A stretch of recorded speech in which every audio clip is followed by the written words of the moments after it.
So the Sahara Desert is so big that it covers 8% of the world's territory. It's bigger than the USA or China. Surprisingly, the Sahara is not the largest desert in the world. It is the third largest, behind Antarctica and the Arctic. But it is definitely the hottest one. Temperatures there reach 136 degrees Fahrenheit. This place has some of the most incredible sand dunes you've ever seen, towering up to 1,476 feet. But here's the kicker. There's a real risk that these dunes might continue to spread until they cover the entire world. Surprisingly, the influence of the Sahara Desert extends far beyond its borders. Its dust, carried by powerful winds, makes its way to the UK and across the European continent, particularly in winter. This dust, settling on the ground where it rains, is a familiar sight to those in the UK, often leaving a red residue on cars. This connection between the Sahara, England, and Europe serves as a stark reminder of the global reach of environmental phenomena. You might think this is not a big deal, but it could turn Europe into a desert, leaving its soil infertile and Europeans with no food. Soil is a fundamental aspect of human existence, just as crucial as clean water and air. Without it, we're left with nothing but a bleak and barren landscape. The Sahara Desert has already made its jump across the Mediterranean Sea, which is concerning and could change the landscape forever. 1/5 of Spain has already turned into a desert. The next victim is Italy, which also faces the problem of desertification. In fact, almost all European countries have the same issue. According to an expert, the land that has not changed for nearly 2,000 years will become mostly rock, and people living on this land will be gone. 60% of the soil in Moldova is gone, and the problem has expanded beyond the Black Sea. It has reached China and Mongolia, thousands of miles away from the Sahara Desert. All of this causes losses of $4 billion a year. The threat is so significant that even the UN has gathered the necessary resources to solve the problem as soon as possible. Italy is sending help to Africa to stop the Sahara Desert from expanding. If this process does not stop in the next 10 years, millions will be forced to leave their homes. The Sahara Desert is growing for approximately 30 miles per decade. You do the math and see how long it will take to cover Europe. Since 1920, the Sahara has expanded by around 10%. But not all hope is lost because more than 172 countries have joined to put a stop to the desertification of the world. The World Food Program is a project that aims to help bring back green land that was once present in the Sahara. When they told people who called the Sahara home what they were about to do, the latter basically laughed in their faces and said it was impossible. But when you have a specific goal in mind, the impossible becomes possible. If we traveled back around 5,000 years into the past, we would see a beautiful forest with lush green trees and grass. Africa's climate has been changing for 21,000 years, from fantastic greenery to uninhabitable deserts. This has to do with Earth's rotation and the monsoons that bring water to this dry continent. But with the help of scientists and some clever tricks, we can bring the greenery back and stop the Sahara in its tracks. The Senegal River serves as a border between the Sahara Desert, Senegal City, and Mauritania. When you look at this area from space, you'll see how the desert is expanding to Senegal because the vegetation along the riverbank is almost non-existent. Forests can serve as a barrier, stopping the sand from getting blown away and the desert from expanding. An effort to create a great green wall is being made, and how they do it is actually quite impressive. Nothing has been growing in the currently restored area for more than 40 years, making locals find other places to call home. People were thrilled when they saw that the land could be restored. They're very committed and learn to work with the soil and grow food. At the same moment, more than 30,000 hectares have been restored and transformed into lush greenery. The Sahel region is the starting point of desertification, and it is crucial to establish a green wall in that area first. To make this wall is not rocket science, since it only takes a few simple steps. The ground there is baked by the sun and as hard as a block of concrete. If you've ever poured water on concrete, you know that it just flows away. It doesn't stay in one place. So they had to create water-retaining half-moons that would hold the water and make it available to plants. When you learn about how these half-moons work, you might say, how did they not think of that sooner? Actually, this technique is ancient, and it was once implemented in Sahel, but it was lost over time. When the rain falls, the water is collected into the half-moons that are positioned a bit lower than the ground below contour lines. There is also a kind of bank at the end of the shape that prevents water from overflowing. And in the middle, there are plants that are happy because they have plenty of water to thrive. Also, it's essential to grow native plants that are kind of used to harsh conditions, like sorghum and millet. These plants have been surviving there for thousands of years and produce a good amount of biomass, which means the land can be rehabilitated faster and people will have food sooner. The water that will enter the half-moons won't be lost. It will penetrate the ground and top off underground waters. This will ensure the ground that H2O will never run out and that future generations will have usable aqua. This brilliant planting technique is not limited to half-moons. People also create lines and plant various vegetables, such as tomatoes. Next, there are places only for trees, like lemons or oranges. After a long hot day, nothing is better than a freshly made cold lemonade. The trees will also protect the soil, and with some luck, there will be a new forest in the Sahara Desert. The goal is to copy the forest dynamic. Start with small plants and gradually expand to bigger plants that are more useful than the tiny ones.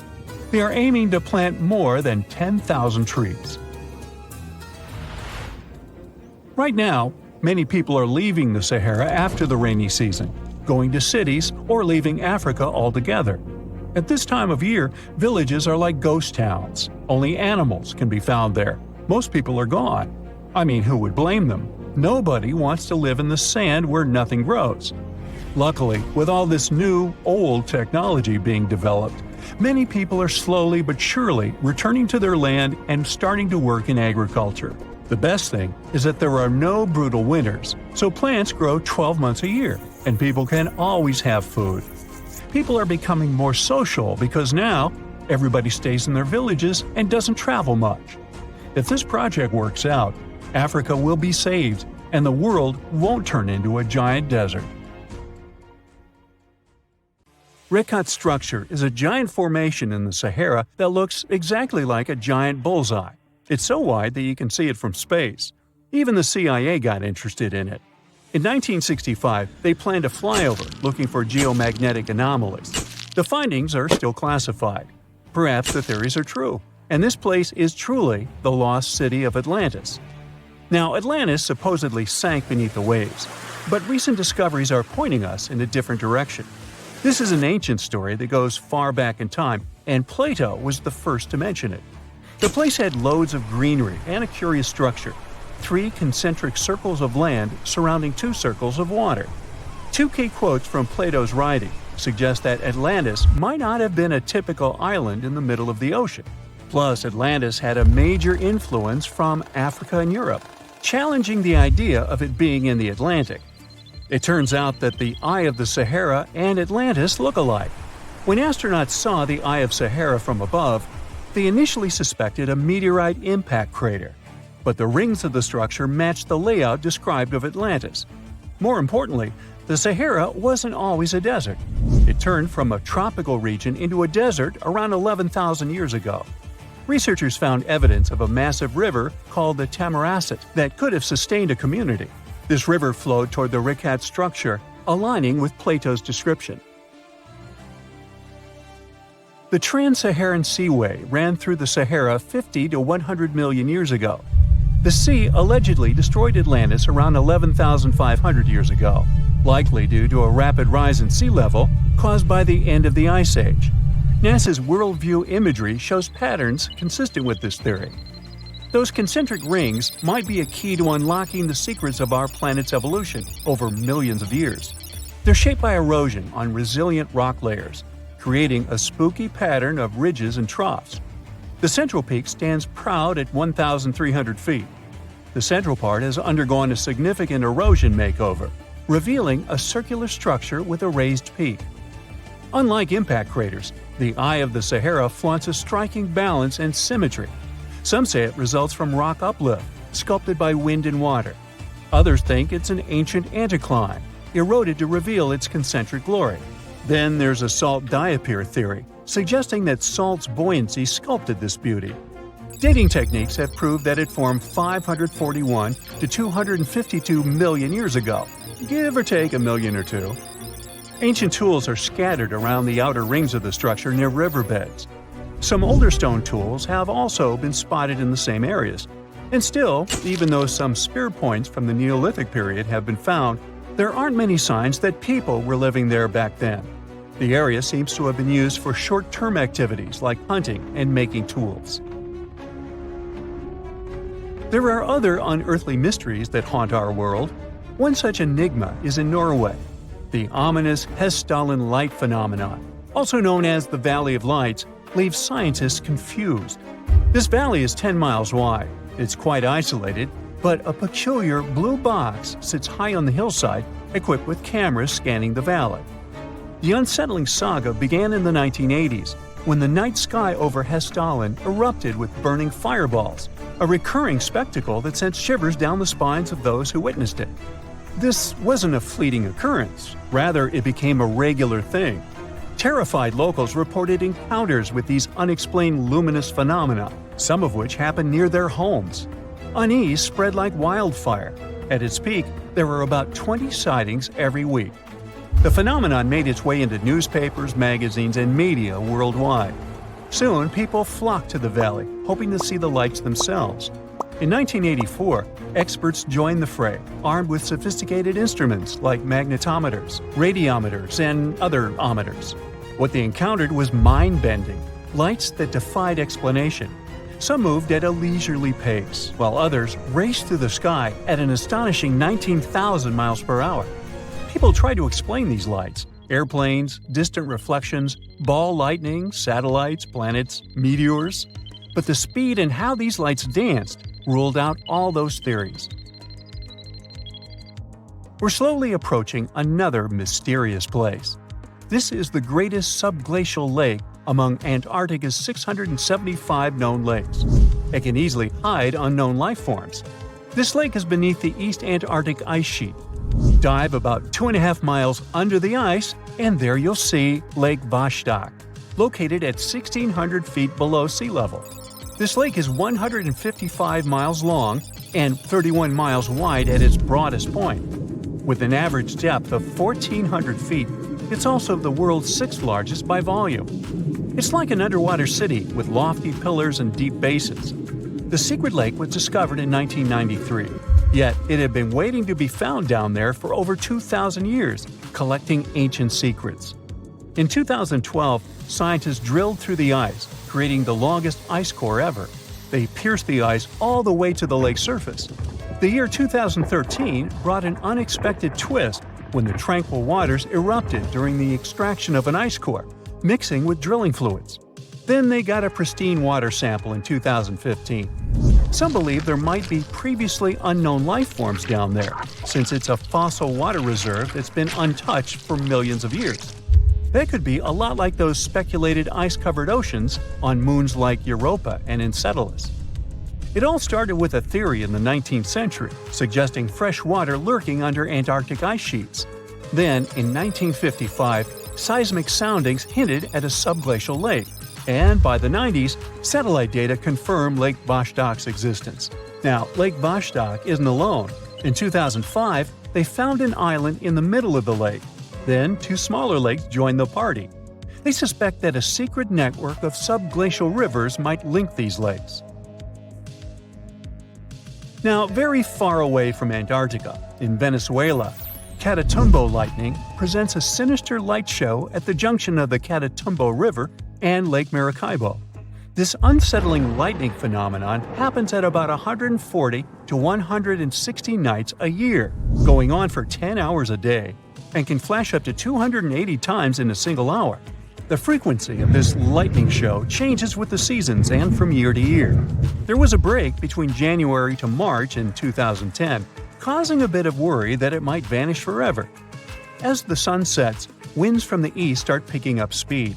This strong wind is called a nocturnal low-level jet, like what you see in the Great Plains of North America. These winds bring moisture, mostly from the Caribbean and the lake itself. This humid air hits high mountain ridges, causing thunderstorms to form over the mountains. Thanks to the ongoing wind situation, more thunderstorms appear as the night goes on. This pattern repeats itself, and is why this area has the highest annual lightning rate globally.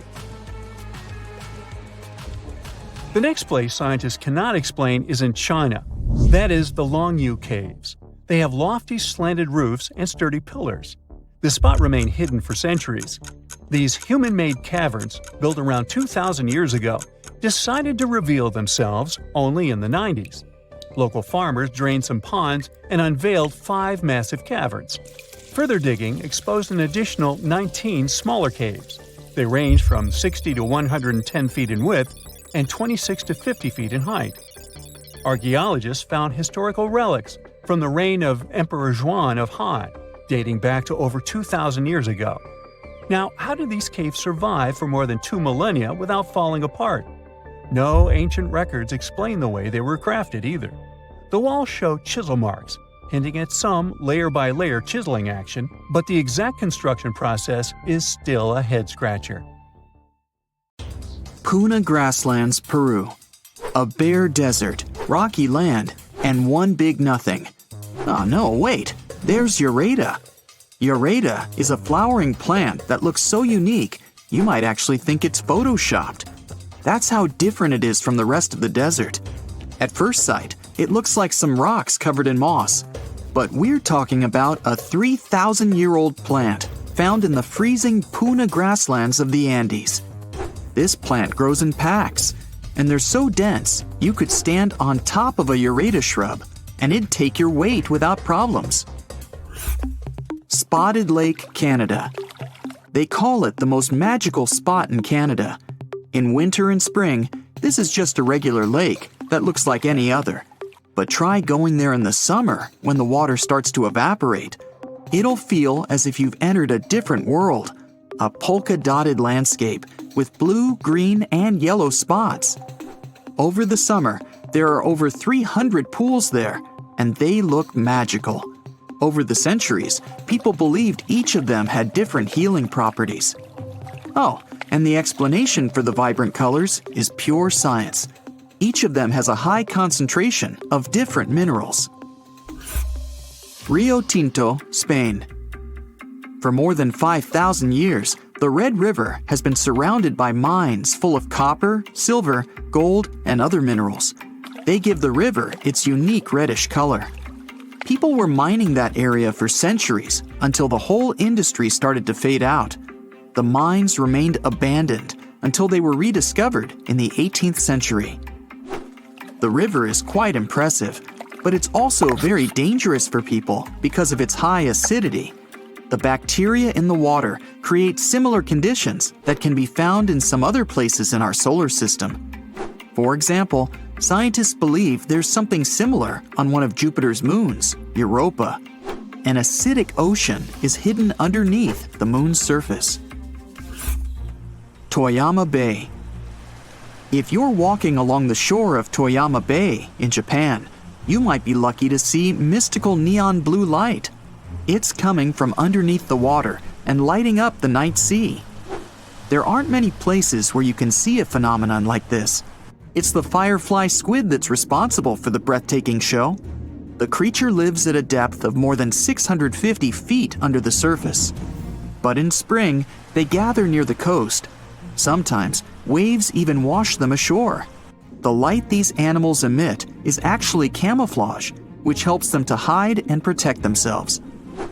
During the day, the squids go back to the deep, but they come back to party near the shore at night. The light they produce isn't so bright you could read a book in the dark, but it's still quite impressive. Fly Geyser, Nevada, USA. Imagine you're in a space rocket. At one point, you realize you've entered the atmosphere of some unknown planet. You haven't even realized it's there. The planet's gravity starts to pull your rocket down. Soon, it crash lands on the surface. Luckily, your spacecraft is sturdy enough to stay intact.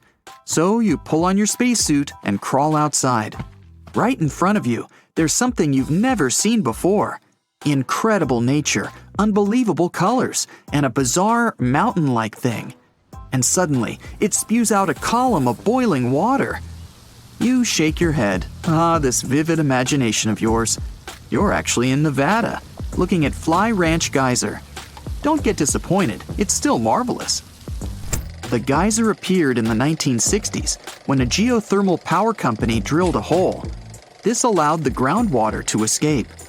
And the colors similar to those you can see in Yellowstone National Park?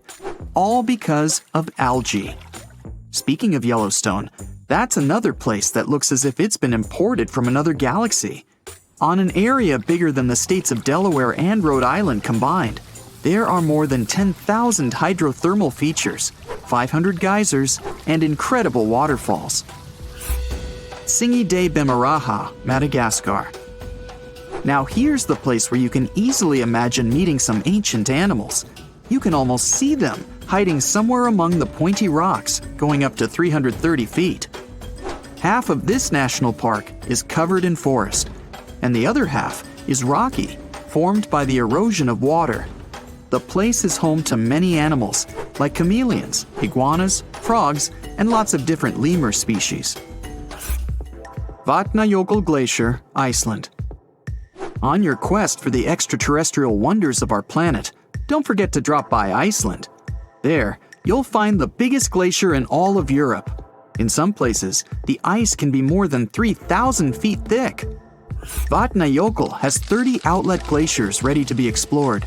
Those are channels of ice that once flew out of an ice cap, but remained stuck within the borders of the valley.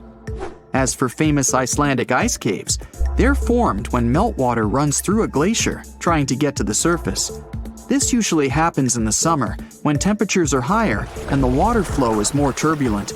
When the temperatures go down, the water freezes. That's how the caves are shaped. Staffa, Scotland, UK. Staffa is an uninhabited island that looks like a place from a different planet. Once you see it, you can't shake off the feeling it hides plenty of secrets. In reality, though, it's a calm spot, almost completely taken over by seabirds and seals. Even so, no one can argue that the incredible rock columns give this place a unique and mysterious look. It's always encouraged local people to spread legends about the unusual cave. The columns themselves formed millions of years ago, mostly because of volcanic eruptions. Glowworm caves in New Zealand. Imagine finding an entrance to a magical cave. You row your boat, eager to sneak a peek inside, and get rewarded with one of the most beautiful views ever. You see a closed cave that looks as if it's under a magnificent starry sky. You don't need to travel all the way around the Milky Way to find something like that. Glowworm caves in New Zealand are there for you. The caves started forming millions of years ago, and now they have an impressive collection of stalagmites and stalactites. But what makes them really special is glowworms. The caves are home to thousands and thousands of luminescent larvae. Worms need to attract insects and potential partners. To do that, they use their tails that glow in the dark. There are lots of caves like this in the area, and people have been exploring them for over 100 years. Wulingyang Scenic Area, Zhangjiajie, China. This amazing place has breathtaking sceneries and more than 3,000 sandstone pillars. They look as if nature decided to make its own version of skyscrapers. Some of them are half as tall as the Empire State Building. Usually, you can't even figure out where the pillars start. All you see when you try to make out what's there at the bottom is endless mist. 2 natural stone bridges seem to be floating among the pillars, lost in the clouds. The Eye of the Sahara.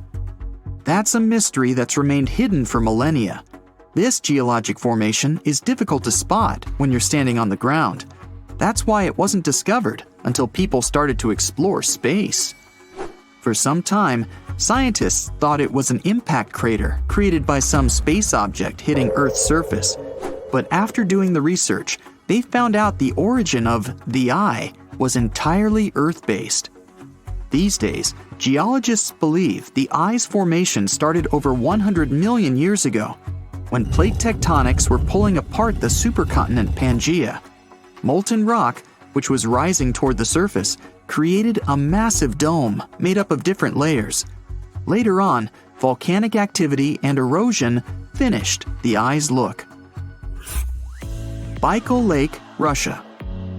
The deepest, the oldest, and one of the biggest freshwater lakes in the world is bound to have some secrets of its own. The lake is frozen from early January to May. In the summer, the water is so clear you can see up to 130 feet down. That's because melted ice from the Siberian mountains is incredibly pure. There are also no mineral salts in Baikal. Salar de Uyuni, Bolivia. It's one of the most extreme places in South America. The world's biggest salt flat stretches for over 4,000 square miles. It appeared when prehistoric lakes evaporated thousands of years ago. A thick, salty crust extends beyond the horizon. At one point, you're not even sure where the land ends and the sky begins. The Atacama Desert, Chile. The world's driest desert is all about rocky landscapes, salt lakes, dunes, and extreme temperatures. In some parts of the desert, there's been no rain for almost 500 years. With no water or nutrients from the ground, there are no plants. That's one of the reasons why you might feel as if you're on another planet, like Mars. But wait for the night to fall. An infinite sky full of stars looks like a window to the universe and its mysteries. Hey there! Imagine a place on Earth that's just like Venus. It's Chile's Atacama Desert. I assume you wouldn't want to spend your holidays there. Similar to other deserts, this one isn't exactly the friendliest place. It's a long stretch of land close to the Andes Mountains. This makes it one of the driest spots on the planet. In fact, it's so dry that only a few places in Antarctica have stayed without rain for longer. This tough environment has some benefits to offer. Because it's located high up and doesn't have many clouds or a lot of light pollution, it's become the perfect home for advanced telescopes. These telescopes help us explore the cosmos. A new study from June 2023 revealed that this desert is even weirder and more out of this world than we had thought.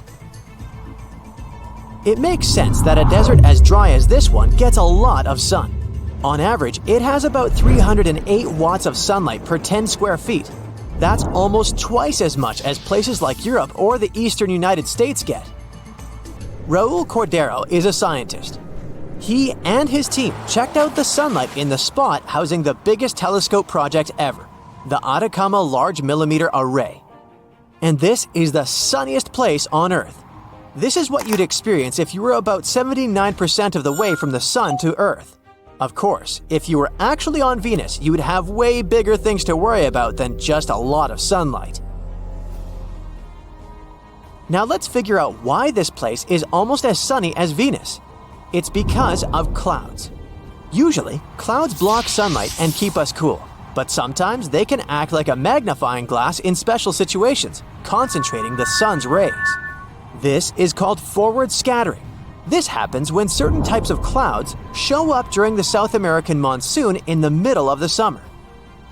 During the summer in the southern hemisphere, we're actually a bit closer to the sun, and there's less ozone in that part of the world.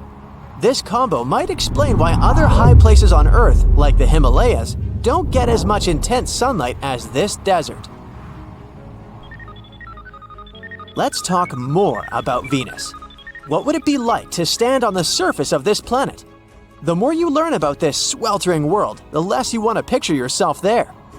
It's not a friendly place at all, with crazy heat and super heavy air that could crush you. But pretend for a moment that you're on Venus. The air there is thick and heavy, 93 times denser than what we have on Earth. The air presses you down. Think of having a small car resting on your thumbnail. That's how it would feel. Or think about diving really deep into the ocean. You'd feel a lot of pressure pushing on your body. But on Venus, it's like having all the pressure of the atmosphere squishing and almost flattening you. What is the weather like on Venus? Ouch! Heat. Even though Mercury is closer to the Sun, Venus wins the prize for the hottest planet's surface. That thick air on Venus is mostly carbon dioxide, which acts like a blanket. When the sun shines on Venus, the heat gets trapped by this blanket of air, and the planet heats a lot.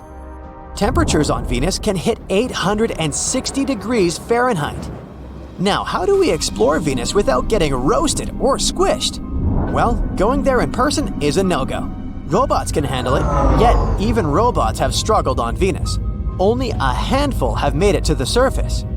And they only managed to survive for a few hours before getting wrecked by the harsh conditions. The good news is we're figuring out ways to study Venus without putting anyone at risk.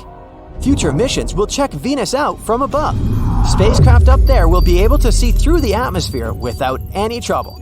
NASA's got the Veritas mission. Its aim is to make detailed maps of Venus from orbit, giving us a new view of the place. So we've examined the driest desert on our planet, the Atacama Desert. No wonder this area is the place that serves as testing grounds for space missions. But despite how arid this region is, there is life there. This is a realm of flamingos and lagoons. The place has colossal salt flats that extend for 4,633 square miles at a depth of 82 feet. It's a place of erupting geysers, naturally heated springs, towering volcanoes, herds of llamas, and deserts so parched that certain pockets have remained untouched by rain for over half a millennium. All this unfolds 2 to 3 miles above the sea level. What else survives in the Atacama Desert? It's quite hard to fathom that plants could thrive in such inhospitable conditions. Yet, they manage to survive here. Take, for instance, Tillandsia landbecki. These plants defy the odds in the desert by extracting moisture from the fog that rolls in from the nearby coast. This fog water can also serve as a sustainable water source for humans. These plants lack traditional roots. Instead, they use their older, deceased parts to anchor themselves in the sand, forming little dune-like structures. They draw moisture out of the mist through their slender leaves and shoots, which swell upon contact with water. Nocturnal dew also provides water, particularly during the summer when fog is scarce. Together, plant communities existing there are known as lomas vegetation. The presence of this vegetation in the Atacama Desert is limited to a narrow coastal area where fog regularly occurs. Factors such as the distance from the Pacific, prevailing wind direction, and topography restrict the distribution of fog ecosystems. Satellite data analysis reveals that plants grow at altitudes ranging from 2,625 feet to 4,100 feet above sea level and up to 28 miles inland. They are mainly found on sandy plains along fog corridors or on slopes. They're about as tall as 1.5 feet, and they usually form a line. This clever lineup helps them catch all the moisture and yummy nutrients they need. The arrangement of these clusters depends on how much foggy water they can find. These tough desert plants are like water wizards of the plant world. They're so good at surviving in the desert that they give us ideas about getting water from fog. Water is precious in places like Iquique and small villages near the desert. Plus, with all the digging for stuff like copper and lithium, which makes batteries work, they need even more water. Usually, people get drinking water from under the ground, but these little plants have something to teach us. Using this trick, we're making a map showing where these plants like to party most. This map could help us find perfect spots for catching fog with special nets. Here's another idea that will make you feel like you're on the surface of another planet. Pelican Point is in Namibia. You might not expect it, but Pelican Point is actually a great place to surf. Every year, it only gets around 0.30 inches of rain, but that doesn't stop surfers from riding the waves. The weather is kind of unique here. It's hardly ever too hot or too cold. This place has an unusual type of dry climate, thanks to the cold ocean currents near the bay. Skeleton Bay, alternatively named Donkey Bay, is an iconic surfing location. The surf wave crashes onto the sands of Pelican Point, situated about 5 miles northwest of Walvis Bay, a compact harbor town famous for its sand dunes and secure anchorage. Would you surf there? Antarctica. It was once a green land full of dinosaurs, but now it's a frozen continent bigger than that of the US that doesn't belong to anyone. It isn't hard to find. Wherever you go, just go south until you get to the big icy thing at the south pole of our planet. It lies within the Antarctic Circle, and it's the largest single mass of ice on Earth. The continent is bigger than the US and even bigger than all of Europe. And still, Antarctica was officially discovered recently. Scientists hadn't known of its existence until 1820. After the discovery, it took another 2 decades to confirm it was a whole new continent, and a few more decades after that to decide on a name. In Antarctica, anti means the opposite, so Antarctica literally means the opposite of the Arctic. Now, even before scientists discovered the land, ancient Greeks already theorized that there must be a southern continent to balance out the Arctic in the north. Also, some scientists who studied Polynesian artwork and oral history believe that Polynesians found the continent over a millennia before the Europeans did. Anyways, today we all know of this icy land at the South Pole. Because of its location, there are just 2 seasons there, summer and winter, and both last 6 months. In summer, it's a bit warmer, and the continent exists in pure daylight. And in winter, it's dark all day long. 98% of Antarctica is ice. This continent alone stores 60% of the planet's fresh water.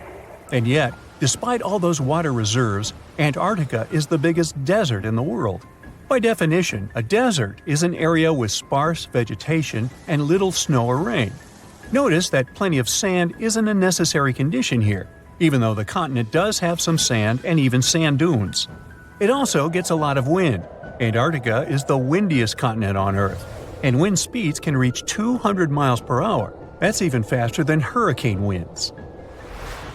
The little snow the land gets never melts. It just builds up over time, for centuries and millennia. So there's a thick ice layer there. This makes Antarctica full of hidden secrets. There's a whole new world underneath its ice. For example, there are a lot of mountains on the continent that are like 9,000 feet tall. It's taller than 3 Burj Khalifas stacked on top of each other, if we must, and that's currently the tallest skyscraper in the world. But we don't see all those mountains because they're all hidden under the ice sheet that's almost 16,000 feet thick. There's also a lake down there, beneath over 11,000 feet of snow. The lake is called Lake Vostok, named after Vostok Research Station, under which it's located. Originally, it was just a hypothesis. Over a century ago, a scientist suggested that the huge pressure created by tons of ice could decrease the melting point of ice in the lowest layers of the ice sheet, creating liquid water, which could form a lake. He didn't prove his ideas in his lifetime, but others continued his work and confirmed that this theory was true. There's also a canyon in Antarctica, hidden underneath huge masses of snow too. It's deeper than the Grand Canyon we have in Arizona. There is a mountain range that divides the continent into 2 parts, East Antarctica and West Antarctica. The western part of the continent is experiencing higher temperatures and is starting to melt. If West Antarctica melts and releases its stored water, it will raise the average global sea level by about 16 feet. That will be enough for some cities all over the world to completely disappear. Perhaps the first to turn into a water world will be Thailand's capital, Bangkok, which is just 5 feet above sea level. Then it will be Amsterdam in the Netherlands, followed by Ho Chi Minh City in Vietnam, Cardiff in the UK, and New Orleans in the US. People do a lot of work in Antarctica now, residing there for many months at a time to study this mystery of a continent. Over the years, even a few children were born there.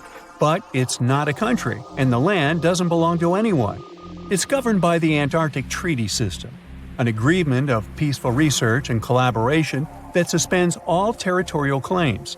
It was first signed by 12 nations, and now there are 59 supporters, half of whom have decision-making powers. The continent is occupied all year round by researchers from all over the world. There are about 5,000 people living there in summer and about 1,000 in winter. Yet no one is a permanent resident there. People come and go, and the scientists take turns spending time there. The average yearly temperature there is negative 30 degrees. But there was a time when Antarctica was about as warm as Melbourne, Australia is today. It was about 40 to 50 million years ago. I wasn't around then. But the continent had green forests and dinosaurs roaming its land, chilling in the sun in a 63-degree Fahrenheit environment. That was before penguins. In our age, it's so cold that you won't even find any trees or bushes in Antarctica, just the snow. The only plants that can thrive in such extreme temperatures are lichens, moss, and algae. People can't stand such freezing conditions for lengthy periods of time either, so the continent has never had any indigenous population. Well, that is, if we don't count penguins, seals, whales, and a few other types of birds that live there now. Antarctica's fauna is the scariest and least diverse on the planet because only a few organisms can withstand its harsh conditions and because non-natives aren't allowed to be brought there. So, if you decide to travel to Antarctica with your cat, well, you can't. Hey, I don't make the rules. But those few species that live on the South Pole totally own the place. There are no more than 5,000 people there and around 20 million penguins. They are a kind of settlers, though. Penguins' first ancestors lived in Australia and New Zealand. There are still a few penguin species there, including the smallest penguin on Earth that is just 1 foot tall. Still, most of the penguins migrated to Antarctica at some point, possibly because they were attracted by the greater food supply there. It's not the cold that made them like the land. It turns out, most penguins leave the continent when the summer ends. The only ones that stay there are male emperor penguins, and they do it to warm and protect eggs left by their mates. But where do all the other penguins go? At first it was a big mystery even to scientists, but then they attached some tiny location devices to the legs of a few of these animals and figured it out. Penguins go to live in the southern oceans while it's too cold in Antarctica. None of them go ashore for half a year until they get back to the continent. When they come back, it's when those eggs, left for male penguins to nurture, start hatching, and so penguin families can be together when it happens. Penguins eat different fish, and the ocean is full of those despite its cold temperature. In some areas, water can reach below freezing temperatures because it's salty. But fish don't freeze there because they have antifreeze proteins in their bodies. Then there are also about 1 million seals in Antarctica. They like fish too, and they can hold their breath underwater for 2 hours. They see way better underwater than in the bright light of the day, and they also use their whiskers to locate food. Their breathing holes in the ice can freeze while seals are away, and they must use their teeth to make a new one. Seals can even sleep underwater and then resurface occasionally to get some air without waking up. I can appreciate that. There are entire communities of unusual tiny organisms that live in lagoons in Patagonia, and they are some of the first forms of life ever. No one had known about them until 2 scientists, Brian and Maria, went to explore certain areas in Patagonia. Now, Patagonia occupies nearly half of Argentina, and few people live there, only some farmers and sheep ranchers that mostly stay near rivers and grow things such as apples, pears, and alfalfa. A long time ago, it was a wild and distant place where Indian tribes lived. But this time, we're going to follow the tracks of life forms that appeared long before humans and look closer at these interesting microorganisms Brian and Maria found. Those two had to drive for 9 hours on some rough roads to reach their destination. They stayed in a small village. Only 35 people live there. These people depend on just one spring because it almost never rains there. On the last night in the village, Brian realized that satellite images he had taken had shown a set of lagoons that were only 10 miles away. The next day, the small team jumped into a car and went up the road as far as they could, until it became too difficult to drive. They continued hiking the rest of the way. It was hard because they had to carry water to deal with the intense sunlight. In some spots, they ended up sinking up to their knees in a slush made of salt. Up there were 12 lagoons with perfectly clear waters.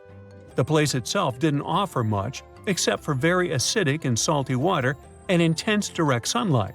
But it was kinda like traveling back in time, because those conditions were like what Earth looked like many, many years ago. When Brian examined the lagoons, he was surprised to see many unusual microorganisms there. We call them stromatolites, and they're so small we can't even see them without a microscope. But they get together and form large communities. In the past, many unusual species lived this way. For example, cyanobacteria. They were important back in their time because they produced oxygen. Earth, in its initial stages, didn't have much of this gas in its atmosphere. The first stromatolites might have been formed by diverse types of bacteria that didn't necessarily produce any oxygen, but were just living their peaceful life there. They formed layers, piling on top of one another, so that at least some of them could get a bit of sunlight. They used sand and sticky liquids to stay close together. Brian was also incredibly surprised because those were the biggest living stromatolites he had ever seen. Living stromatolites usually grow to be over 3.3 feet high, but the newly found ones were 15 feet wide and a few feet tall, which is giant compared to those living in other places. And fossilized ones were even larger. A long time ago, they could grow bigger than today because there weren't many other species that could eat or harm them. Also, there are many other organisms today that can grow faster and more massive than them and take up their space. That's why stromatolites can only survive in rare places where hardly anything else can live, like in these very salty lagoons located high above sea level in Puerto de Atacama. The stromatolites found there are the most famous ones because they might be some of the best examples of the earliest life on our planet. But they're not actually the first form of life on Earth. The oldest of their fossils are 3.5 billion years old, while some other evidence we have tells us that life on our planet appeared around 4.1 billion years ago. Maybe some stromatolites lived back then as well. But Earth has changed a lot since then, and the places where they might have lived haven't survived. Now, all this may not seem like a lot at first glance, because no one has found an exotic and weird beast our world has never seen. But these are notable examples of what searching for life somewhere else in the universe might look like. Scientists who are interested in studying Mars often come to this place, since it might be similar to what the red planet looked like an exceptionally long time ago. If there were fossils hidden in the ancient rocks on Mars, they might look like these stromatolites. Another faraway land has revealed some of its secrets. It's Antarctica, with an ancient lost world found under its ice. Antarctica hasn't always been this frosty, isolated land of snow and ice sheets. Once it used to be part of the Gondwana supercontinent, together with what is now South America, Africa, Australia, the Arabian Peninsula, and the Indian subcontinent. But at some point, it split off and went to build a life on its own. It formed as other landmasses started to move away, which created its coastline. But Antarctica was different in many other ways back then too. It used to be a land covered in magnificent forests and rivers full of life. Scientists use radar and satellites to explore a mysterious world hidden under the ice there.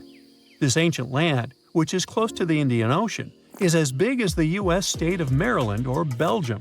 It's more than 14 million years old. Some studies say that this area formed over 34 million years ago, which was way before Antarctica got into its deep freeze.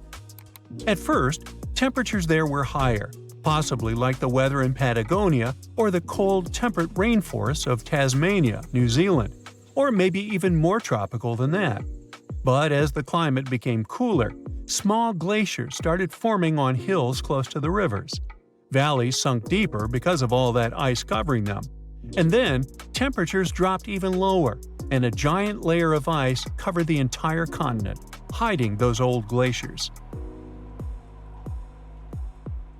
Rivers shaped this lost world a long time ago, way before it ended up covered in ice that's almost 2 miles thick in some spots. Scientific studies of this area showed that those landscapes had been full of highlands and mountains. The ice that formed over Antarctica made the whole area very cold, so the landscape couldn't erode anymore. This means everything has remained basically the same and untouched under the ice for millions and millions of years. What's interesting is that we know less about this land hidden under the ice than about the surface of Mars. One way to explore it would be to drill through these ice sheets to check for samples of sediments below. They could tell us more about the ancient flora and fauna frozen underneath. It's not a new method. A similar method was used to collect 2-million-year-old samples in Greenland. Australia has a secret world too. Ancient organisms were found hidden in rocks in the northern parts of the continent that are about 1.6 billion years old. These microscopic things are part of a family called eukaryotes. The members of this family that exist today include plants, fungi, animals, and even those tiny organisms with just one cell, such as amoeba. All living things with nuclei in their cells, including us, can trace their family tree back to one of the oldest members of this family. That one is called the last eukaryotic common ancestor, and it lived more than 1.2 billion years ago. Those ancient organisms were more complex and bigger than bacteria. Maybe they were the first predators on Earth, hunting bacteria.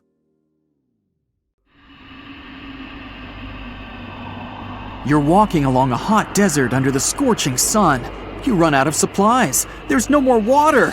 You dream about rain, but there are no clouds in the sky. With each step, you lose more and more strength and fall.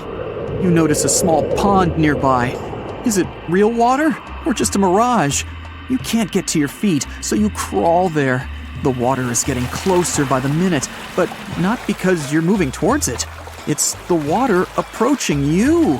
In a few minutes, the pond area increases. Here, you're already in it. A small lake is formed, 60 feet deep, at the place where the piece of desert was. This real event happened in 2014 in the Tunisian desert. No one knows exactly on what day the lake appeared, since this part of the south of Tunisia is sparsely populated. At first, shepherds passing by saw the lake and didn't believe their eyes. In the next few hours, hundreds of locals came running to the place. They began to swim, jumping into the water from the surrounding rocks. But a few days later, something strange happened to the lake. In the beginning, it was a crystal clear turquoise blue color, but then it turned dark green. People didn't attach any importance to this and continued to swim. They shouldn't have done that.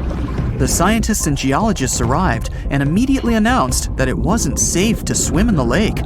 Muddy green water means the lake is stagnating. It's not refreshed, it's not fed by underground springs. Now the lake is filled with algae and a lot of harmful bacteria that can cause serious diseases. They also found out that this region of Tunisia is filled with huge deposits of phosphate. This substance can disintegrate and leave radioactive traces. The lake can be carcinogenic, toxic, and hazardous for any living organism. But people didn't worry about this too much. They walk in the middle of the desert, while the sun heats the air to 104 degrees Fahrenheit. Most of them are unlikely to refuse to jump into cool water, despite the warnings of scientists. Until now, no one knows exactly the reason for the appearance of the lake. Some scientists believe the lake was formed because of heavy rains. The lake is surrounded by rocks and is located inside a canyon. The water could just accumulate after each storm. Some geologists think an earthquake was the cause of the lake. A small seismic activity provoked the rupture of the Earth's rock above the water table, and through this hole, all the water splashed out. And if this theory is correct, then the lake can be pulled back underground through cracks. This is the same as when you pull the plug out of a drain hole in a filled bathtub. Any small earthquake is like pulling the plug out. Therefore, if you find yourself in these places, don't swim in this radioactive lake. We're going to the Caribbean Islands region. Among the clear blue sea, you can find a unique lake. It's located on one of the paradisiacal islands. You may not even notice the lake right away. The entire territory may seem like a huge concrete platform, but the main thing is not to step on its surface. Pitch Lake is a lake filled not with water, but with liquid asphalt. This is the largest asphalt deposit in the world. Steam is coming from all over the lake as it's hot. The depth of this lake is 250 feet. An entire passenger Boeing could fit there in an upright position. The lake is not fully studied, but scientists believe there's a deep fault in the Earth's crust under it. A huge amount of oil seeps through it. It passes through various chemical compounds and turns it into the asphalt. According to rough estimates, there are about 10 million tons of hot material inside this place. Theoretically, no life can exist in such conditions, but scientists have discovered a colony of microbes. Somehow, these creatures have learned to survive here. This also suggests that life outside of our planet may exist. The largest moon of Saturn, Titan, has many hydrocarbon lakes on the surface. And if the simplest forms of life appeared among 1 million tons of molten asphalt here on Earth, then nothing prevents them from appearing on Titan. We're going to Indonesia, to the island of Java. You need to climb a large volcano to see the next phenomenon. The volcano is overgrown with grass and trees, but it doesn't seem to be sleeping. Smoke is pouring out of its mouth. You climb to the top and see a clear lake instead of boiling magma. The blue sky is reflected in its bright turquoise surface. But don't try to jump there. This lake is filled with acid. The magma inside volcanoes comes from the deep bowels of the Earth's crust. The incandescent liquid consists of many molten metals and chemical compounds, and the lake is filled with particles of these metals. In addition, the volcano emits sulfur dioxide gases. When they combine with metals, they form a beautiful turquoise color. You'd better come back here at night. In some places, a lot of sulfur is concentrated. These accumulations come out of the lake and come into contact with the air. When this happens, everything around bursts into bright blue flame. It's safe to observe this from the side, but don't get too close. Nearby, on this island, there's another acid lake. It also releases sulfurous gases into the air, which are easily ignited when in contact with oxygen. And when this happens, the gases burst into a bright blue electric flame.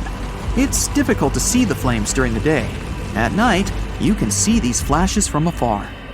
Our next location is Australia. You start the drone high above the forest area. Among the green, dense forests, you can see a bright pink spot. It's our lake. This time, the beautiful pink color may not stop you from swimming. You can relax here and take beautiful photos. The lake attracts thousands of tourists, but scientists have only recently been able to find out the reason for the unusual color. At the bottom of this salty lake in Melbourne, special algae grow and secrete a red pigment. In combination with sunlight, high temperatures, and a small amount of precipitation, it turns the lake pink. By the way, Australia is not the only place with such a phenomenon. There are lakes with a pink tinge of water all over the world. You can find them in Senegal, Bolivia, Kenya, and many other countries. The water of these places is also salty and contains the red pigment of unusual algae. We leave the hot beaches and fly to cold Canada. Here, we see a frozen Lake Abraham. We step on the ice and notice huge frozen bubbles inside. They resemble jellyfish, and there are thousands of them there. This is methane. It's a highly flammable substance. The grass, leaves, pieces of trees, and any organic substances that fall into the lake become food for a lot of bacteria that emit methane. Upon contact with frozen water, methane turns into tens of thousands of frozen balls. When the ice melts, the bubbles burst and sizzle. This phenomenon can also be observed on some shores of the Arctic Ocean. There, the size of the bubbles can reach several times more than balloons. It's a beautiful sight, but it's not safe since methane ignites when it contacts with air. We're in the coldest place of our journey. It's Antarctica, near the driest desert on Earth. A dry place doesn't mean it has to be hot. It's an area with minimum precipitation. The desert isn't sand and cacti, but a place where almost no living life inhabits. Some areas of Antarctica meet these two criteria. However, in this icy desert, you can notice a tiny lake. Its depth is only a few inches. Technically, it's a pond, But the most amazing thing is that it stays in a liquid form. The temperature here drops to negative 58 degrees Fahrenheit. The pond should be frozen, but this doesn't happen. Don Juan Pond is one of the saltiest reservoirs on the planet. The amount of salt here doesn't allow the water to freeze. Scientists have been studying this lake for more than 60 years, but they still can't find out the exact reason for the appearance of water here. If you're a fan of Dr. Pimple Popper, you're probably freaking out right now, itching to squeeze out every little blackhead from those lip contours. But this is actually a hill formation that you can find in Garb, Sudan. Knowing that perhaps makes it all the more creepy because it looks like the crack in the middle is swallowing up everything around it. This black hole scenario brings to mind our next stop, Vostok Island. This eerie spot is a 59-acre coral atoll situated in the southwestern Pacific Ocean, about 400 miles northwest of Tahiti. If you check it out on Google Earth today, it looks like it's been totally blacked out, sparking all sorts of wild theories. People keep saying that this place is some top-secret base, or even a fictional island straight out of Lost. But what we see here is actually just a dense, dark green forest made up of Pisonia trees. Since nobody lives there and hardly anyone ever visits, the island is pretty much untouched by humans. This massive star, or mandala, is situated just outside Beatty, Nevada. It has got the internet all puzzled, with people trying to figure out if it's evidence of some kind of extraterrestrial activity. To add to the mystery, this spot is right by the Tonopah Test Range, which is also known as the famous Area 52. Despite its creepiness, it's probably just one of the thousands of crop circles that gained fame after Google Earth came along. This spiral formation right here is also located in Nevada, and it definitely looks like another chilling crop circle. But things get even stranger if you use the street view option. As you zoom in closer and closer, you'll notice that it's made up of carefully arranged rocks. This labyrinth, so to speak, is part of an open-air museum situated in the ghost town of Rhyolite. And if that's not creepy enough, take a look around, and you'll see dozens of eerie men in white cloaks. Despite their lifelike appearance, these silhouettes are actually statues from an installation created by a Belgian artist in the 80s. Even stranger than stumbling upon a large circle on the ground is finding a bunch of them. Our next location in Wyoming is filled with peculiar circle structures to the point where it's hard to count them all. During the 20th century, this U.S. state shifted from a farming economy to an industrial one, dominated by the extraction of oil, gas, and coal. So, these circles are likely remnants of a tank farm. I mean, places where oil storage tanks used to be located. If you want to avoid nightmares, I highly recommend not searching for the mausoleum of Emil Becker in Poland. If you happen to find it by using the Street View mode, prepare yourself to face an abandoned place with the most terrifying sculpture there is. Oh, the creeps. Keeping on the spooky side, let's head to an isolated corner of Kazakhstan, where you can find a pentagram etched into the Earth's surface. This formation is huge, measuring roughly 1,200 feet in diameter.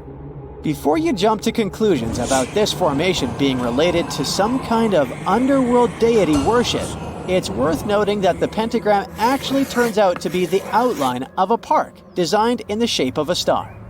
The star shape is marked by roadways, which are now lined with trees, making the star shape even more distinct in aerial photos. You can spot this peculiar symbol from quite a distance. At first glance, it might even resemble an otherworldly alphabet, as if a highly intelligent civilization is trying to send us an alert message. But this mystery is already solved. We are in De Hoge Veluwe, a Dutch national park located in the province of Gelderland. And these lines are actually part of the park's logo. Search for these coordinates to find what looks like a land formation straight out of an extraterrestrial landscape, or perhaps a set from Avatar. This place, located in Inner Mongolia, China, is believed to be a granite mine.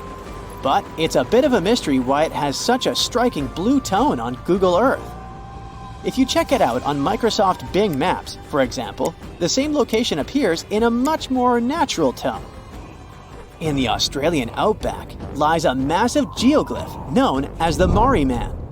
Discovered in the late 90s, it appears to represent an indigenous Australian man hunting with a boomerang or stick. The figure stretches for more than 2 miles in length and about 1.6 miles wide. It has deep furrows carved into the ground, which adds to the complexity of its formation and origin. Despite efforts to uncover its purpose, its origin is still a mystery. This is desert breath, located in the Sahara.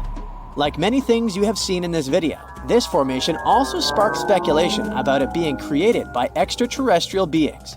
But a quick Google search clears up that mystery. It turns out this is an art installation created by a group of 3 Greek artists back in 1997.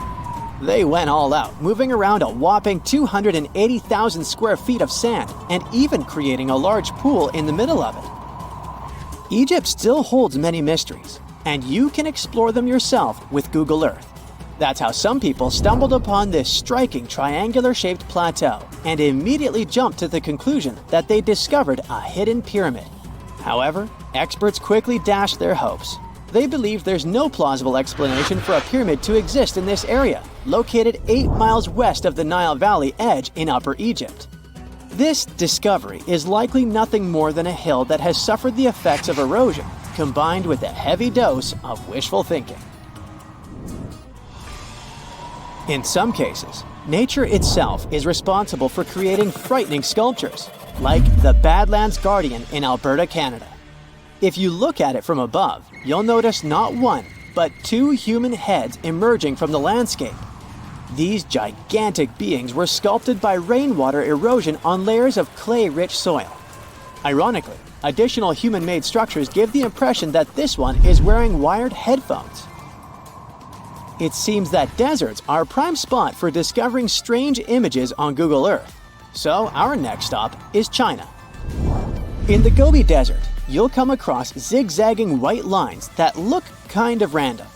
The first challenge for armchair experts was figuring out what these structures were made of, as it's hard to tell if they're painted on or dug into the landscape. There's still a lot of speculation about it on the internet, but the most plausible explanation is that this structure is used for calibrating satellites. This way, satellite cameras can focus on these large grids to orient themselves in space. Check out this intact plane that seems to have sunk beneath the ocean off the coast of Crooked Island, Bahamas. Some viral videos claim it's a crashed plane belonging to the infamous Pablo Escobar. The truth is that something lying on the bottom of the ocean can't be that visible, so it's more likely that it's a plane that was actually flying when Google captured these images. However, there is a strong belief that Pablo Escobar did have a plane that crashed nearby, but it was in another part of the Bahamas known as Norman's Cay. You can still spot it in shallow turquoise waters. Just search for Norman's Cay sunken plane, and there it is. If you're convinced that extraterrestrials are already among us, then go ahead and type in these coordinates on Google Earth. Explore the area using Street View, and wow, what is it? Of course, we're not talking about visitors from other planets, but this shadow of a gigantic creature still gives me the creeps. Turns out, it's just a person lugging around one of those 360-degree Street View cameras tucked away in a trekker backpack. So hey, if you take a good look around Google Earth, you might stumble upon more of these elongated necked beings walking around the globe. Octopuses have 3 hearts. 2 of them pump blood to the gills, while the bigger heart circulates blood to the rest of their body. They also have 9 brains. There's the large central one, but also each of their 8 arms has a mini brain of its own, which is why they can act independently.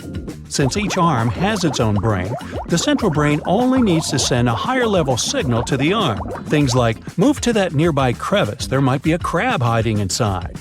In the case of humans, the brain would guide and take control of each movement of our legs and arms. And with an octopus, arms act almost independently on their way to the crevice. It also tastes and feels with the suction cups on it. Since their arms are so independent, an octopus doesn't actually know where they are unless it sees them. The human body has an ability called proprioception. Thanks to it, we know where our arm is, even if we hold it, let's say, behind our back. 1816 is known as the year when summer didn't come. In April 1815, there was a massive explosion on Mount Tambora in Indonesia. It sent enormous clouds of volcanic ash up into the atmosphere. The majority of the northern hemisphere got covered with a shroud of dust and dirt and kind of refused to settle. In June of the following year, the cold winter didn't just come to an end. Frost damaged crops, and snow and rain persisted during the whole summer. In Iceland, you'll find some of the most breathtaking sceneries on our planet. Jagged mountains, fjords, hot geysers, ice fields carved into the landscape. Stunning yet intriguingly black sand beaches, such as Radioactive Beach. Most of the sand on beaches is generally formed from rocks that have broken down because of weather changes and erosion through thousands or even millions of years. And on Radioactive, the sand is a striking black color, and that's because of volcanic activity.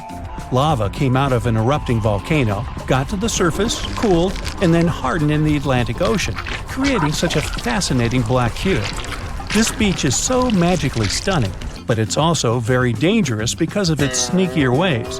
That's when a few smaller waves join together into a single, really big one. This phenomenon can happen when ocean currents force waves together, or in the case of Radioactive, when such waves come from an offshore underground cliff and get an even stronger pulling effect. Considering the ocean's low temperatures too, it's definitely better to just take pictures from a safe spot. Some trees talk to each other. Not the way we do, of course, but, for example, acacia trees that grow over the African savanna can warn each other if there's something dangerous coming. When some animals, such as antelopes, gobble up its leaves, the tree immediately starts producing more tannin, which is toxic to animals. They also emit a special type of gas that travels through the air and warns other trees they should protect themselves too. You're stargazing, such a chill night, and then a flash of bright light streaks through the night sky. A shooting star, so cool. But what we see is not actually a star, although we call it that way. They're meteors, which are basically small chunks of dust and rock moving through space.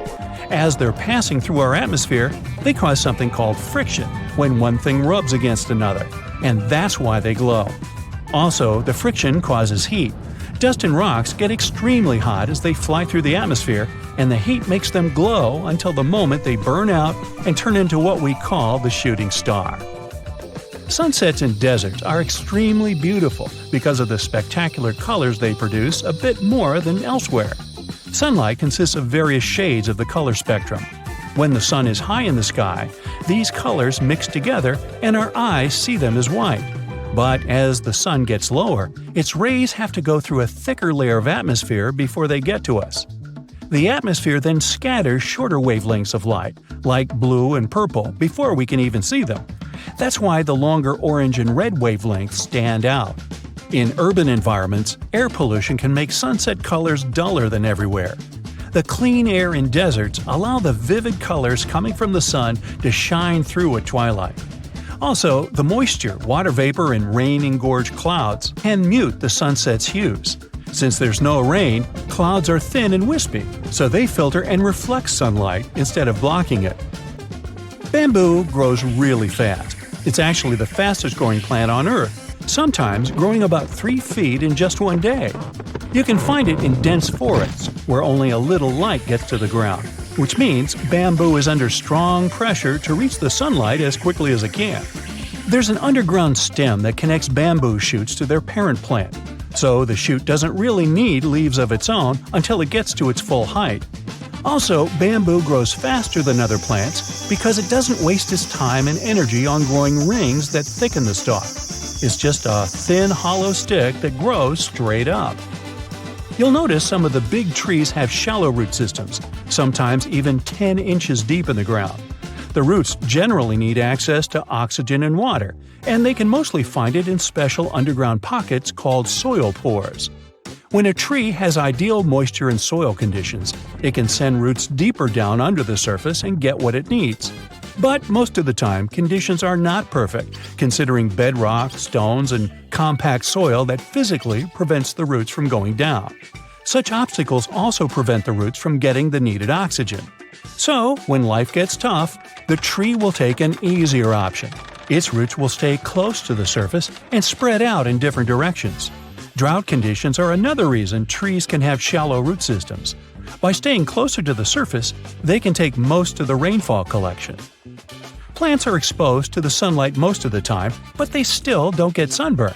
They appeared on land about 700 million years ago, and one of the key things they needed to survive was something that would protect them against the ultraviolet rays coming from the sun.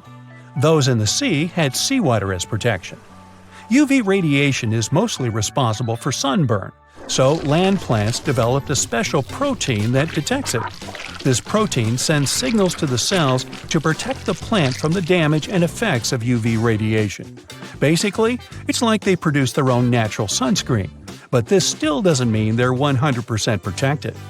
You know that common belief that if you water plants in the midday sunshine, this can cause their sunburn? Some think droplets of water act as tiny lenses and then focus the sunlight onto the leaf surface. But they're not strong enough to actually focus sunlight from a water droplet onto the surface of a leaf. It's just that their natural sunscreen doesn't mean total protection. Too much exposure to UV radiation damages cells in the leaves and bark of the majority of plants. Earth's core is as hot as the surface of the sun.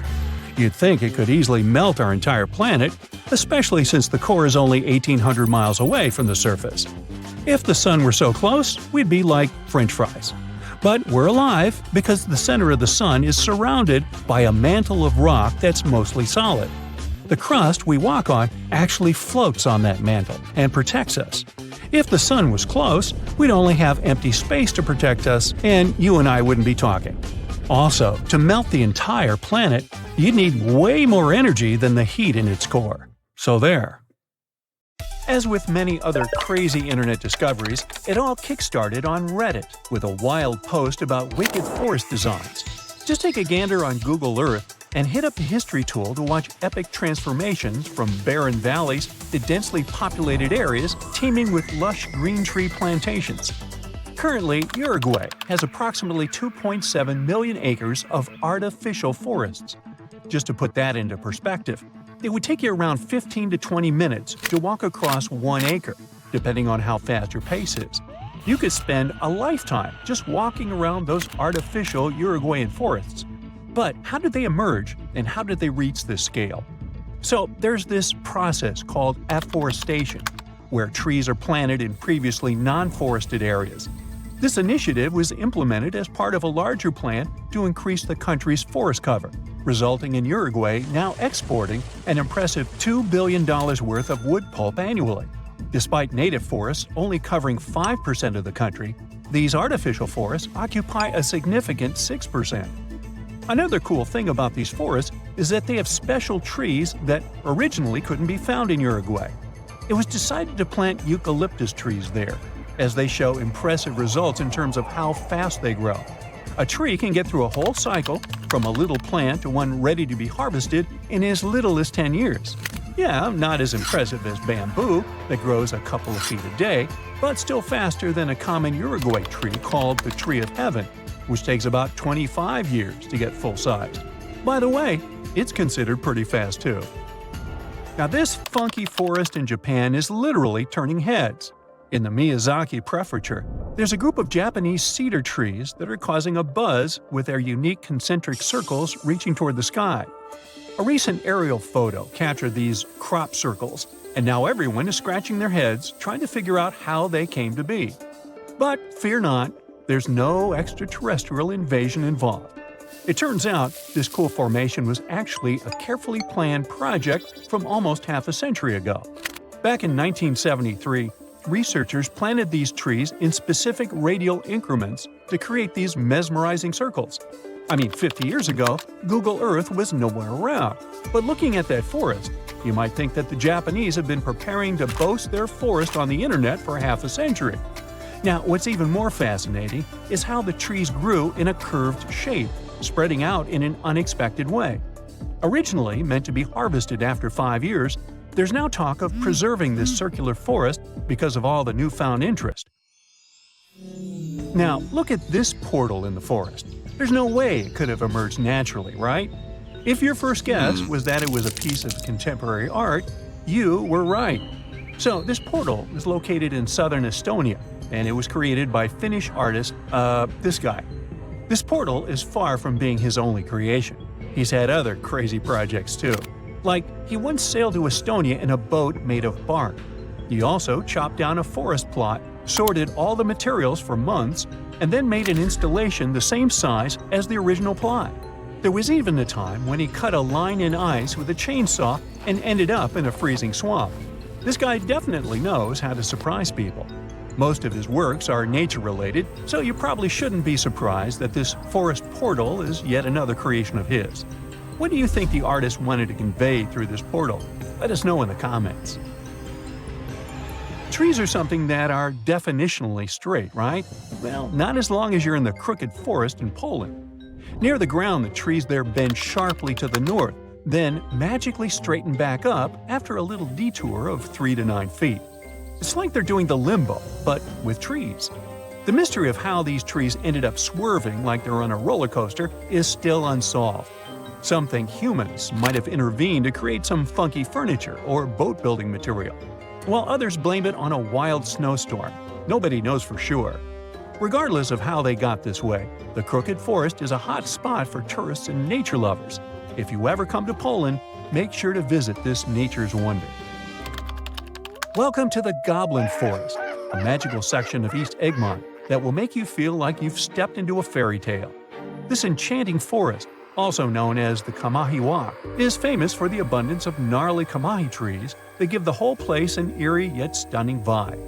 As you hike through the Goblin Forest, you'll be surprised by lush greenery, moss-covered trees, and falling rays of sun that create a truly enchanting atmosphere. It's a photographer's dream come true. Now, while you might not find real goblins or mythical creatures in the forest, yeah, I know, it's a bummer, you will still encounter a variety of native bird species. Birdwatchers will be in heaven spotting all the feathered friends flitting about, and all that alliteration. Plus, if you're lucky, you might even catch a glimpse of glowworms lighting up the trails. With a network of well-maintained hiking trails suitable for all fitness levels, the Goblin Forest is the perfect destination for adventurers looking for a magical experience in nature. So, grab your hiking boots and get ready to explore this enchanted forest of wonders. Monteverde Cloud Forest in Costa Rica is not your typical forest adventure. Think of high-flying suspension bridges and trails above the treetops. On foggy days, you can wander through misty clouds for a mystical vibe. This nature reserve is called a cloud forest, and it's a real scientific definition. Cloud forests differ from your average ones in several aspects. First, they're usually evergreen forests that are like tropical oases, with a constant veil of low-level clouds covering the canopy. The next thing that's different is moss. It's so abundant there that these places are sometimes even nicknamed mossy forests. Going back to Monteverde Cloud Forest, however, it's more impressive if you visit it on a foggy day. But even on clear days, the views of the lush greenery are absolutely stunning. Now, if a regular forest sounds a bit boring to you, our planet has something more fun to offer. How about an underwater forest? Whether you're a local Oregonian or just passing through, Clear Lake is definitely a dive spot you've got to check out. True to its name, Clear Lake lives up to its reputation, with crystal clear waters boasting up to 100 feet of visibility. It's like swimming in a massive pool. But brace yourself, because it's a chilly 38 degrees Fahrenheit all year round. Nah, I wouldn't venture in there. It's more adapted for penguins, I guess. Well, never mind. This lake is special because of its history. It was formed over 3,000 years ago by volcanic activity that redirected a river, preserving ancient trees that you can still see standing tall underwater today. There's this section known as underwater forest, where you can see ancient trees deep down. An underwater forest walk sounds fancy, doesn't it? And in Madagascar, there's not a forest, but an avenue of trees. But the trees are so majestic, this avenue can rival with the coolest actual forest. I'm talking about these awesome, gigantic baobab trees. Picture this, an 850-foot stretch of road lined with 20 to 25 massive baobabs, towering at about 100 feet tall. In terms of height, it's as if this alley was packed with many Rio's Christ the Redeemer statues. Even a 6-foot guy would feel insecure there. And if you venture just 4 miles away, you'll find the baobab amaru, 2 baobabs that grew twisted together like a love story. Legend has it that they represent an impossible love between 2 young villagers who dreamt of a life together. Now they stand there, intertwined for eternity.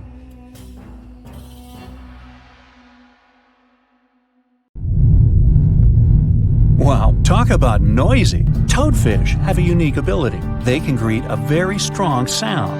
The human ear usually can't hear it, especially if only one fish is making the sound. But if many fish are making the sound at the same time, well, it's going to be hard to forget, and you may not be able to stop hearing it. Toadfish are a common part of the fauna off the coast of Sausalito in California, and every year thousands of them gather in the shoals to party and scream.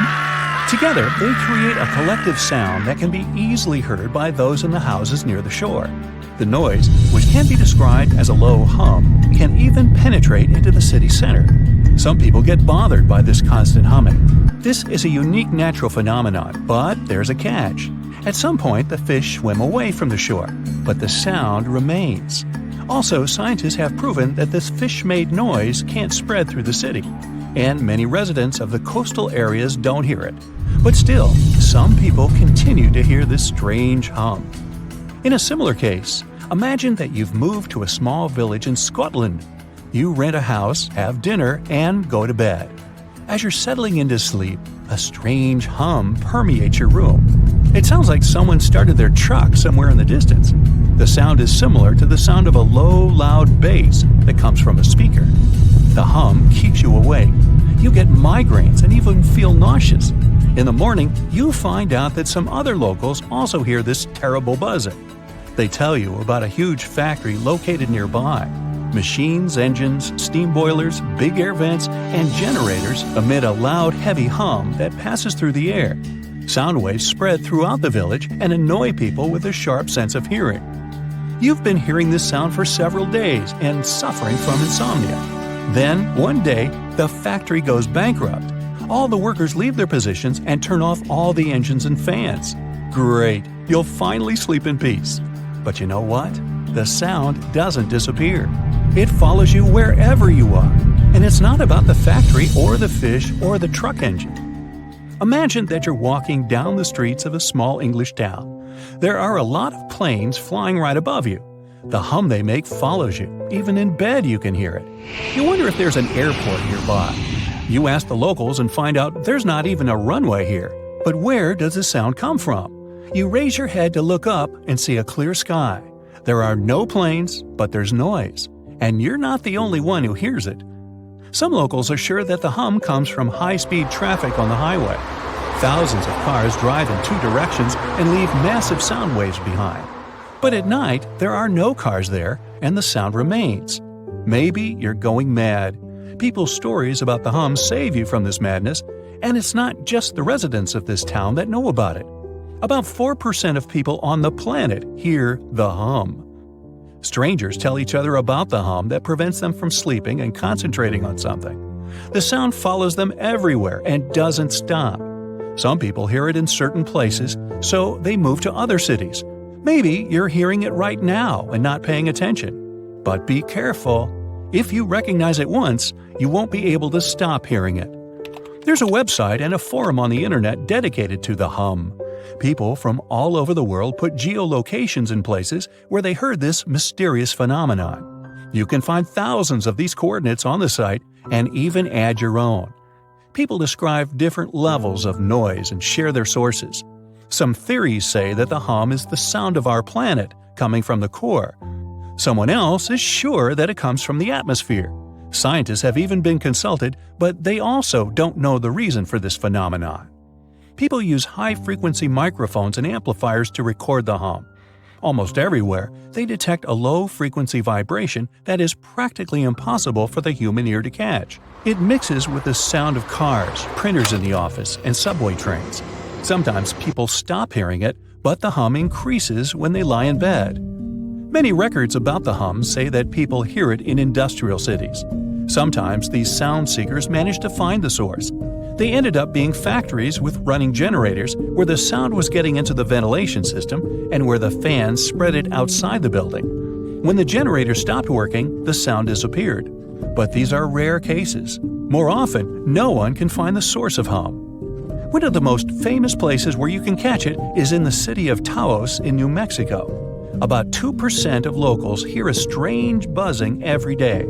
Some tourists experience it too. Scientists came to the city to study this mystery, but found no explanation. Some theories say the usual acoustics of this place cause the hum. Some folks think it's just a hallucination or the power of suggestion. Everyone talks so much about the hum that the brain creates an illusion of a sound that doesn't exist. Locals believe the nature of the buzzing is mystical and associated with bad spirits. Whatever it is, no one has found out the truth yet. The hum that people hear all over the world may be the result of seismic activity in the tectonic plates under the ocean waters.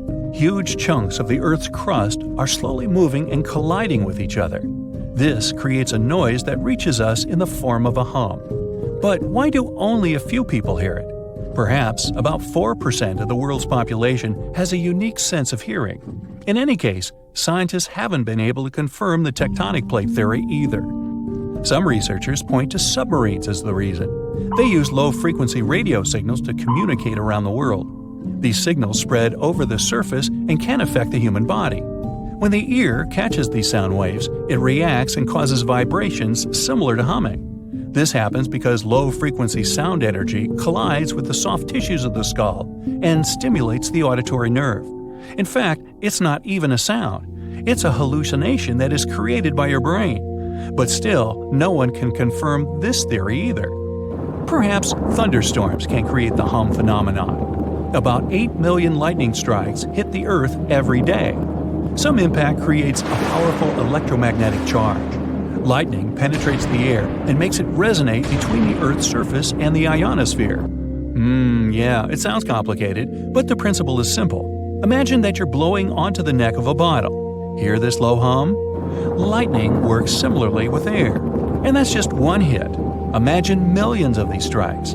The sound waves spread all over the planet, and some people hear them. Lightning constantly strikes all the time, so the hum never stops. In 1973, scientists put forward a theory that the reason for the hum is the jet stream shearing against slower-moving air. In simple words, wind and fast airflows intersect slower ones. As a result, a whistling sound appears, and electric towers and power lines amplify it. By the way, the first reports of the hum appeared in the 70s. People learned about this phenomenon from the small British city of Bristol. Dozens of residents heard this strange noise in different parts of the town. In the beginning, they ignored it. Then the sound became increasingly more irritable. It prevented people from working and living their everyday lives. They couldn't sleep and couldn't concentrate on anything. There was a warehouse with industrial fans in a neighboring town. The locals were sure that this was the reason for the hum. The warehouse stopped working a few years later, but the sound remained. You may even be able to hear it right now if you visit the city. There are many theories about the hum, but you can reduce almost half of them thanks to one factor. Tectonic plates, seismic activity, lightning strikes, the Earth's crust, and resonating air are logical explanations. But look at all the records about the noise. People hadn't mentioned this until the 70s. If this phenomenon had appeared earlier, many newspapers would have written about it. Apparently, the hum is not a mystery of nature. Perhaps this is a consequence of all of our technological achievements. Factories, power lines, airplanes, cars, ships, trains, microwaves, and generators create an imperceptible background noise that most people ignore. We're so used to all these noises that we have forgotten what silence is. Perhaps our brain made the hum inside our heads to respond to our noisy world. If you start to listen carefully right now, what kind of sounds will you hear? Where are they coming from? And is there the hum among them?